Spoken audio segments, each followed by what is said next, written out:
Thank you, Chairman, Ranking Member, for holding this hearing today. And I also want to thank the witnesses for being here, for your time and expertise and the sacrifices you all made to be here. We appreciate you very much.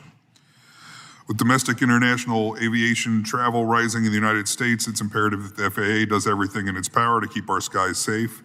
I'm excited to work with members of this committee and the FAA to implement the best policies and procedures to keep our constituents safe while flying, while ensuring ease at the airport. In my district, I represent one of the fastest growing airports in the state. It's the Claremont County Airport. As Southern Ohio continues to attract new businesses and families to Claremont County, airport traffic has grown each year, hosting more than 36,000 takeoffs and landings in 2024. As the Claremont County Airport attracts more visitors and travelers, it's vital to ensure the safety of those traveling through Southern Ohio. Mr. Hybeck, what, if any, special steps does the FAA take with smaller airports that are growing quickly to ensure that they have the infrastructure, technology, and resources to safeguard passenger safety? Yes. Well, I would say that under our airport improvement program, in our discretionary funding program, when you say with respect to safety, that has some of the highest priority ratings that we give. And it's a very structured process. For example, I always say if you are at the center of the runway, you move out, you can expect the priority to go down. So as you get to terminals, it's lower. So with respect to any airport, regardless of its size, if it's competing for discretionary funding for us, the higher priority safety projects, regardless of size, will score better than lower priority, like as you move out from the runway to the lower priority projects. Okay, thank you. Airports across the country rely on the airport improvement program to help improve safety and efficiency.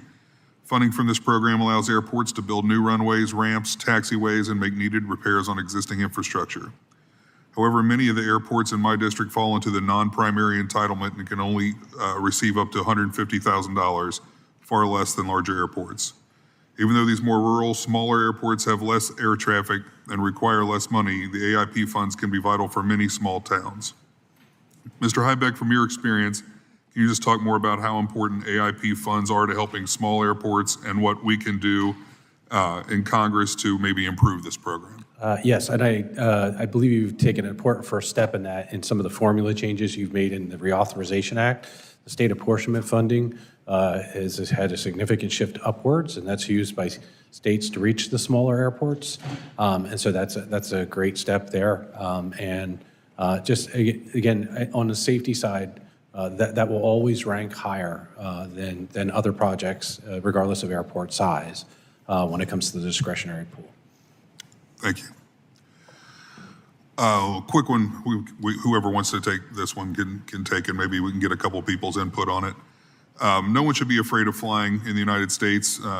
See, the tragedy that occurred at the DC airport in January is heartbreaking, and my heart goes out to the friends and families and loved ones who lost someone in that terrible crash. What actions has the FAA taken following American Eagle Flight 5342 to ensure tragedies like that never occur again? I'll take that, and thank you for the question. And again, it is safe to fly. We took immediate action after the accident occurred. Secretary Duffy met with Acting Administrator Rochelle, and we implemented changes right away. We put in a corridor that prohibited mixed use traffic, meaning helicopters could not interact with fixed wing aircraft. We also made sure that ADS-B that mandate was adhered to, and we updated our orders to reflect that. We also restricted the use of visual separation within the immediate vicinity of DCA. We increased our controller staffing at DCA, as well as our supervisor presence. And I think to get to where your question is, Mr. Taylor, we took those lessons learned on helicopters and mixed traffic with commercial traffic, and we applied those to other cities that had very similar helicopter route patterns. And those lessons learned, we went out to those 10 cities, and we started looking at commonalities. Was there safety drift there as well? If you had a helicopter or chartered helicopter route and it was close proximity to an airport like Las Vegas, we implemented vertical and lateral confines, making sure helicopters stayed within points and we had separation or safe separation between arriving and departing aircraft. We are working with our labor partners to make sure training is robust and that we learn from an incident like this to make sure that the NAS safety margins even improve from where they are now. Thank you, sir, and thank you to all of you. And Chairman, I yield back.